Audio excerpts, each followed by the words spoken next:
नमस्कार, स्वागत है आप सभी का देवभूमि समाचार में। मैं आपके साथ निकिता कश्यप। बुलेटिन की शुरुआत करते हैं। खबर देहरादून से है, जहां मुख्यमंत्री पुष्कर सिंह धामी ने पश्चिम बंगाल में बीजेपी की सरकार बनाने का बड़ा दावा किया है। वे हाल ही में पश्चिम बंगाल के चुनावी दौरे पर रहे और जहां उन्होंने बीजेपी प्रत्याशियों के समर्थन में चुनावी प्रचार भी किया है। तो वहीं आपको जानकारी देते चले कि मुख्यमंत्री पुष्कर सिंह धामी ने यह भी कहा कि जिन राज्यों में चुनाव हो रहे हैं वहां की जनता डबल इंजन की सरकार बना रही है। उन्होंने कहा कि पश्चिम बंगाल की जनता सिंडिकेट को तोड़ना चाहती है और डर, भय व भ्रष्टाचार को समाप्त करने के लिए भारतीय जनता पार्टी की सरकार बनाएगी।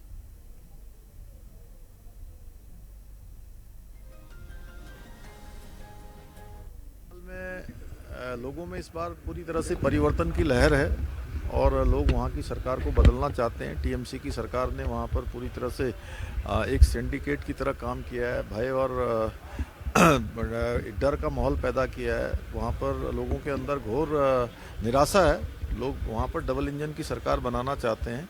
प्रधानमंत्री आदरणीय मोदी जी के नेतृत्व में जिस प्रकार जहाँ भी जिन राज्यों में भी चुनाव हो रहे हैं डबल इंजन लोग लगा रहे हैं, डबल इंजन की सरकार बन रही है, एनडीए भाजपा की सरकार बन रही है। बंगाल में भी इस बार डबल इंजन की सरकार बनेगी, भारतीय जनता पार्टी की सरकार बनने जा रही है। देहरादून में मुख्यमंत्री पुष्कर सिंह धामी ने 5 विधानसभाओं में की गई सीएम घोषणाओं की विस्तार पूर्वक समीक्षा करते हुए अधिकारियों को स्पष्ट निर्देश दिए हैं कि पर्वतीय क्षेत्रों में स्वास्थ्य सुविधाओं को मजबूत करना सरकार की प्राथमिकता में शामिल है। उन्होंने कहा कि आम जनता की समस्याओं का त्वरित समाधान सुनिश्चित किया जाए ताकि लोगों को राहत मिल सके और शासन प्रशासन पर विश्वास बना रहे।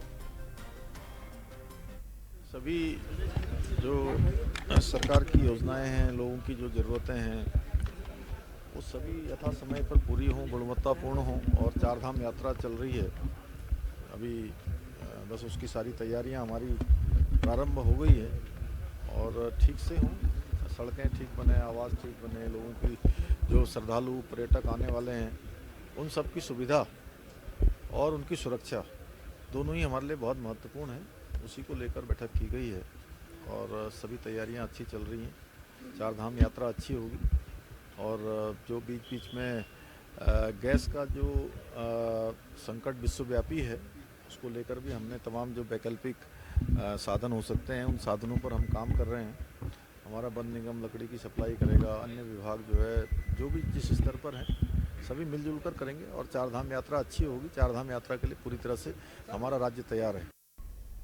देहरादून में प्रदेश के भाषा विभाग के मंत्री खजान दास ने विभागीय अधिकारियों के साथ समीक्षा बैठक का विभाग के कार्यों की विस्तार पूर्वक समीक्षा की। उन्होंने राजभाषा हिंदी के साथ साथ उत्तराखंड की क्षेत्रीय बोलियों के लिए भी विकास पर विशेष ध्यान केंद्रित किया है और साथ ही साथ उर्दू और पंजाबी भाषाओं के संरक्षण और संवर्धन को लेकर भी अधिकारियों को प्रभावी प्रयास करने के लिए कहा गया।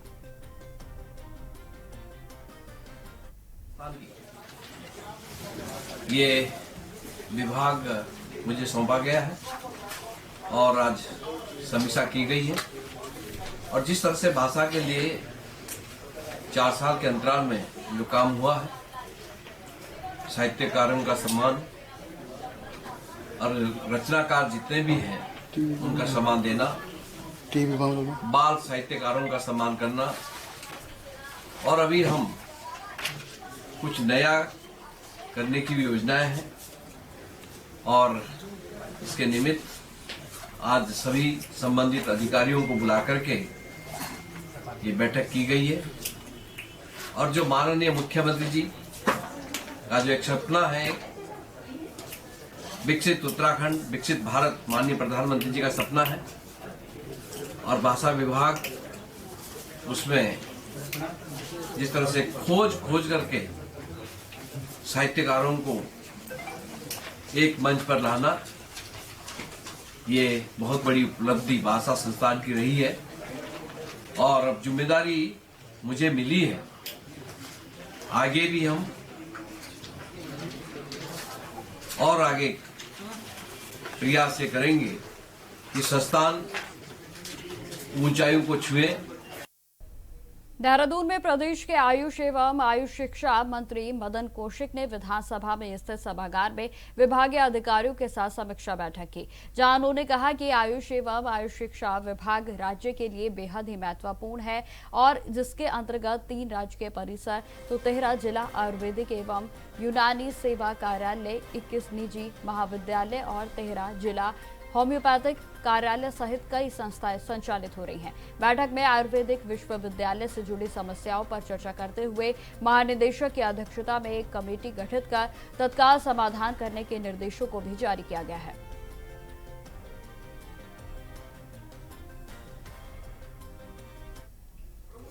आयुष और आयुष शिक्षा विभाग की समीक्षा बैठक की है।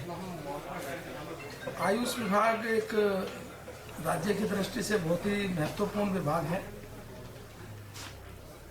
आयुष विभाग के अंतर्गत राज्य में जहां हमारे 3 राजकीय परिसर हैं, वहीं 21 निजी महाविद्यालय भी इसके अंतर्गत चल रहे हैं। लेकिन अभी कुछ चीजें हैं जो आई हैं, खासतौर पर विश्वविद्यालयों को लेकर अनेक प्रकार की ऐसी समस्याएं आई हैं, जिसके लिए एक कमेटी का गठन जो हमारे डायरेक्टर हैं उनकी अध्यक्षता में किया है। आप तत्काल जो इस प्रकार की समस्याएं हैं, खासतौर पर यूनिवर्सिटी से संबंधित, आप तत्काल उन सारी समस्याओं को मैन टू मैन तैयारी करके आप रखेंगे, तब अन्य विभागों को लेके उनका समाधान इस प्रकार हम करेंगे। इसी प्रकार से जो हमारे इसमें खासतौर पर आयुर्वेद विभाग को लेकर एक ऐसी योजना बनाने के लिए मैंने कहा है कि ये राज्य जहाँ धार्मिक दृष्टि से देश का बहुत ही संपन्न राज्य है, वहीं ये पर्यटन की दृष्टि से भी बहुत ही महत्वपूर्ण राज्य। देहरादून में भाजपा के प्रदेश अध्यक्ष महेंद्र भट्ट ने कहा कि खनन के क्षेत्र में राज्य सरकार को बड़ी सफलता मिली है और जहां उन्होंने जानकारी दी है कि खनन राजस्व के लिए निर्धारित किए गए लक्ष्य से भी अधिक राजस्व को प्राप्त किया गया है। और जहां महेंद्र भट्ट का कहना है कि मुख्यमंत्री पुष्कर सिंह धामी की सरकार बेहतर कार्य कर रही है और इसी का परिणाम बढ़ते हुए अब राजस्व में भी दिखाई दे रहा है। और जहां आपको जानकारी यह भी देते चले, उन्होंने कहा कि खनन के क्षेत्र में राज्य सरकार को बड़ी सफलताएं भी मिली हैं। हमारे सरकार के मुखिया पुष्कर धामी जी ने उत्तराखंड के राजस्व की वृद्धि के लिए हर समय प्रयास किए हैं और खनन का जिस प्रकार का एक आरोप प्रत्यारोप का चलता रहता था हर सरकार में, उसमें ब्रेक लगाया और 12,000 करोड़ रुपए से ज़्यादा का जो राजस्व प्राप्त हुआ है, वो एक प्रकार से हमारे राज्य की आर्थिकी के लिए एक शुभ संकेत है। और ऐसे लोगों के मुंह पर भी अब विराम लगा है जो बार बार खनन पर भ्रष्टाचार के मुद्दों को उठाते थे। देहरादून में कांग्रेस के वरिष्ठ विधायक प्रीतम सिंह के नेतृत्व में प्रतिनिधिमंडल ने मुख्य सचिव उत्तराखंड शासन से मुलाकात की, जहां आपको बता दें कि प्रतिनिधिमंडल ने प्रदेश में कानून व्यवस्था को सुदृढ़ करने और महानगर में संचालित पब बार पर प्रभावी नियंत्रण लगाने के लिए ज्ञापन सौंपा है। और जहां प्रतिनिधिमंडल ने अनुरोध किया है कि जनप्रतिनिधियों के सुझावों पर गंभीरता से विचार किया जाए और आवश्यक दिशा निर्देश भी जारी किए जाएं।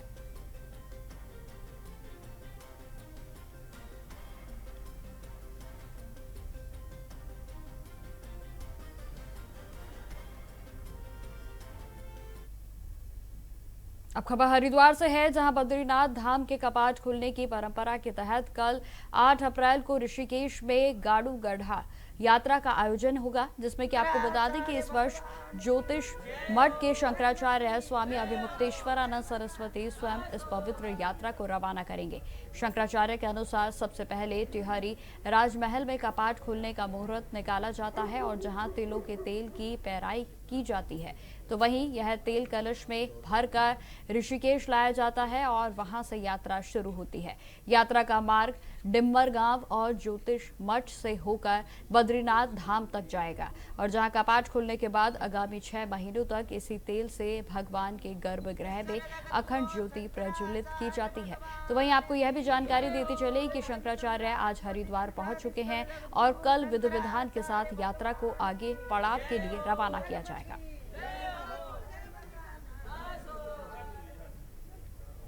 अपने यहाँ बद्रीनाथ जी के कपाटोद्घाटन की एक परंपरा है। सबसे पहले ग्रीष्मकालीन स्थान पर कपाटोद्घाटन के लिए मुहूर्त का आविष्कार किया जाता है टिहरी राजा के यहाँ।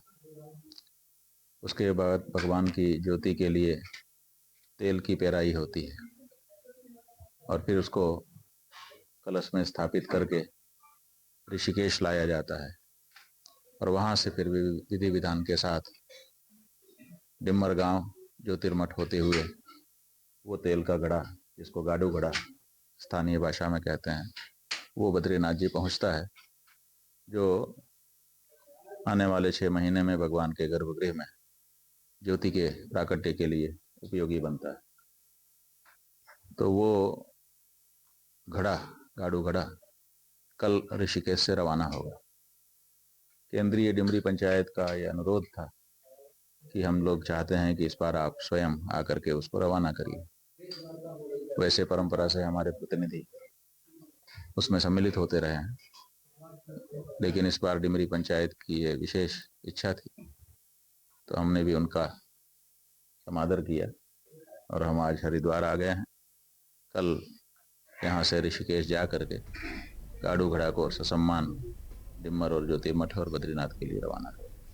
खबरों में आगे बढ़ते हैं। सुप्रीम कोर्ट में चल रहे रेलवे बनाम बनभूलपुरा के मामले में अतिक्रमण क्षेत्र में आ रहे परिवारों को प्रधानमंत्री आवास के आवेदन कराए जाने की सुप्रीम कोर्ट के निर्देश में जिला प्रशासन और विधिक सेवा प्राधिकरण के द्वारा कैंप लगाकर लगभग 7,000 आवेदनों को प्राप्त किया गया है।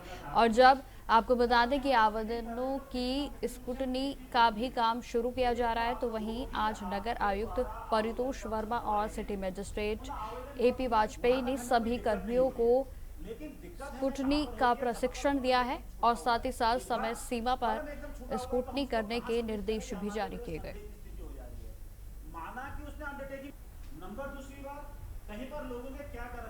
देखिए, माननीय उच्चतम न्यायालय के जो आदेश थे उसके क्रम में PMAY के फॉर्म एकत्रित किए गए और लगभग 7,000 फॉर्मों की संख्या यहाँ पे प्राप्त हुई है, क्योंकि निर्देश हुए हैं और समिति की कल बैठक भी थी और इसका एक बार भौतिक सत्यापन कर लिया जाए और जो रेलवे सीमा के अंदर हैं उनको चिन्हित कर लिया जाए और कई लोगों के फॉर्म भी कंप्लीट नहीं है उसको भी मौके पे कंप्लीट कर लिया जाए, ऐसे निर्देश समिति के द्वारा दिए गए हैं। तो इसी निर्देशों को लेकर और जिलाधिकारी महोदय द्वारा जो निर्देश दिए गए थे उनके साथ ये टीमों को प्रशिक्षण किया गया है और आज से ये टीमें सभी फॉर्मों का भौतिक सत्यापन फील्ड पर जाके करेंगी और जिसमें कि चिन्हित क्षेत्र के साथ साथ जो अधूरे फॉर्म हैं उनको भी पूर्ण कराने का कार्य ये लोग करेंगे। 1 सप्ताह का जो समय आप लोगों को दिया गया है और 1 सप्ताह के अंतर्गत ये लोग पूर्ण करने के लिए उनको टारगेट करेंगे। उत्तराखंड के पर्वतीय जिलों में मौसम की मार लगातार जारी है और जहां मौसम विज्ञान की ओर से आपको बता दें कि देहरादून समेत टिहरी, उत्तरकाशी, रुद्रप्रयाग, चमोली, बागेश्वर और पिथौरागढ़ के कुछ हिस्सों में तेज हवाओं, बिजली चमकने और ओलावृष्टि को लेकर भी चेतावनी को जारी किया गया है। केदारनाथ धाम में कल से बर्फबारी का सिलसिला शुरू हो गया है और जहां धाम के कपाट 22 अप्रैल को खुलेंगे, तो वहीं मौसम विभाग ने श्रद्धालुओं और स्थानीय लोगों को सतर्क रहने की सलाह दी है।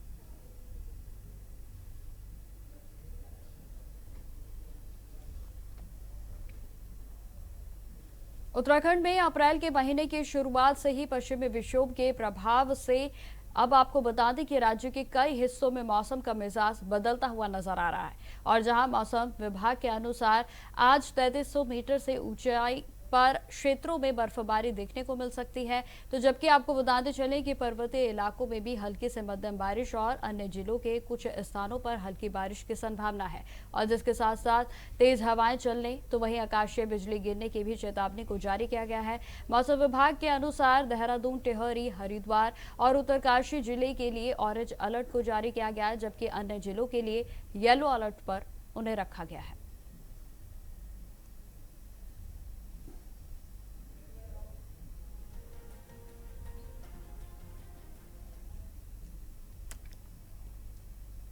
तो खबरें लगातार जारी रहेंगी, फिलहाल रुकते छोटे से ब्रेक के लिए।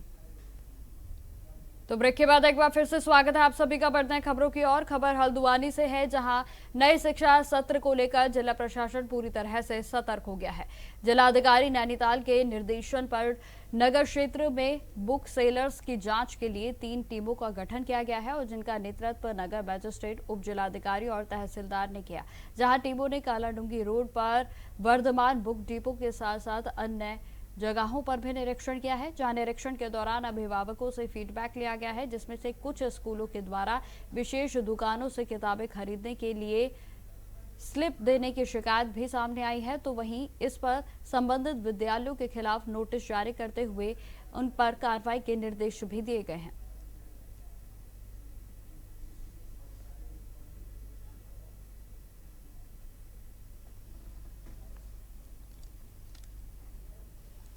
जो प्रवेश आरंभ होने जा रहे हैं, इसके लिए न्यू एजुकेशन पॉलिसी में पहले से ही ठोस प्रावधान है। इस मध्य जनवरी में सीबीएसई ने भी डिटेल्ड इंस्ट्रक्शन शैक्षणिक संस्थानों के लिए जारी किए हैं। जिला प्रशासन नैनीताल की तरफ से जनवरी फर्स्ट वीक में जो पाठ्य पुस्तकें हैं, यूनिफॉर्म हैं, जो कैपिटेशन फीस है या फीस वृद्धि है, उसको लेकर सर्कुलर पहले ही जारी कर दिया था। इसी क्रम में जो हमारे मुख्य शिक्षा अधिकारी नैनीताल हैं जायसवाल जी, उनके द्वारा जो हमारे प्रमुख टाउन हैं हल्द्वानी, रामनगर, नैनीताल, भीमताल, इनमें विद्यालय प्रबंधन और वहाँ के जो संस्थाओं के हेड्स हैं उनके साथ विचार विनिमय भी किया है। तो जो स्टैंडिंग इंस्ट्रक्शंस हैं उसके हिसाब से ही कार्रवाई होगी। अब खबर देहरादून से है, जहां राज्य भर के खाद्य आपूर्ति विभाग से गैस और तेल से जुड़ी समस्याओं पर लगभग पूरा नियंत्रण हासिल कर लिया गया है। जहां विभाग के उप आयुक्त PS पांगती ने इस पर जानकारी दी है कि 15 मार्च से 6 अप्रैल तक स्थिति को नियंत्रित करने के लिए विशेष प्रयास भी किए गए थे और जिसमें कि काफी हद तक उन्हें सफलता भी मिली है। देखिए, ये आप भी जान रहे हैं कि पिछले कुछ दिनों में गैस की स्थिति थोड़ी सी कठिन हुई थी। थोड़ी सी लोगों में पैनिक था, लोगों में थोड़ा कन्फ्यूजन था। लेकिन अगर हम पिछले 15 मार्च के से लेकर के कल की डेट तक का अगर हम देखते हैं तो ये करीब बुकिंग के लेवल पे देखेंगे तो ये 50% हो गया है। ये भारत सरकार के आंकड़े हैं और हमारे भी आंकड़े हैं। करीब हम जब पैनिक था हाईएस्ट लेवल पे, तो हाँ, तो करीब 90,000 के आसपास पर डे बुकिंग जा रही थी स्टेट में।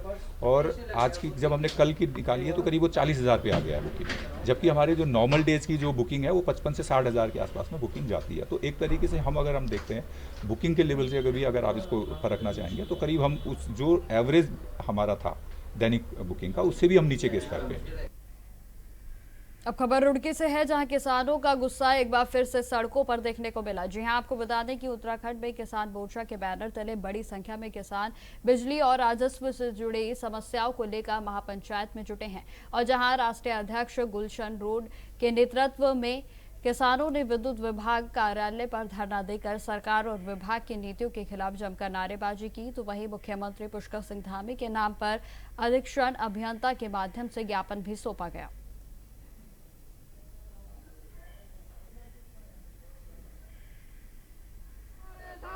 अध्यक्ष जी संघर्ष करो, हम तुम्हारे साथ हैं। अध्यक्ष जी संघर्ष करो, हम तुम्हारे साथ। अब खबर विकासनगर से है, जहां आज अचानक से बाबूगढ़ मंडी चौक पर स्थित दीवान ट्रेडर की दुकान में भीषण आग लग गई और जहां आग की लपटों को देखते हुए आसपास के इलाके में दहशत भर गई। तो वहीं आपको बताते चले कि सूचना मिलते ही मौके पर पुलिस और फायर ब्रिगेड की टीमें पहुंची और जहां आग पर काबू करने के प्रयास। हालांकि आपको यह भी जानकारी देते चले कि हार्डवेयर और शीशे की दुकान में रखे प्लाईबोर्ड और केमिकल की वजह से आग तीव्रता के साथ बढ़ रही थी, लेकिन गनीमत यह रही है कि आग पर काबू पा लिया गया है। मंडी चौक पे आग, दुकान में आग लगने की सूचना मिली थी। इस वक्त तत्काल थाने से पुलिस फोर्स भेजा गया और तो फायर सर्विस को डाक पत्थर में जो हमारी फायर सर्विस है उसको सूचना दी गई। तत्काल 15 मिनट के अंदर फायर सर्विस मौके पे पहुंच गई थी। आग पे काफी हद तक काबू पाया गया है लेकिन जो अभी जो अंदर काफी अंदर रबड़ का सामान था तो उसमें अंदर से आग लगी हो, तो अभी आग पे काबू पाया गया। लेकिन फिर भी लास्ट तक जब तक पूरी आग पे काबू नहीं पाया जाता, पूरा सामान को बाहर नहीं निकाला जाता, फिर रेस्क्यू कार्य जारी रहेगा। जनहानि का कोई नहीं है, नुकसान है, वो नुकसान का आकलन बाद में किया जाए। दुकान किसकी थी, काय की थी? ये उसकी सैनिटरी प्लाईवुड की दुकान थी, और जिसमें प्लाई के और उसमें शीशे की, उसमें शीशे के साथ रबड़ भी काफी अंदर मौजूद है, तो रबड़ पे आग लगने के कारण इसे टाइम लग रहा है, लेकिन आग बुझा दी गई है। लेकिन जो सामान है उसको बाहर निकाला जा रहा है। तो फिलहाल मेरे साथ इस बुलेटिन में इतना ही। देश दुनिया की तमाम खबरों की जानकारी के लिए बने रहे हमारे साथ। नमस्कार।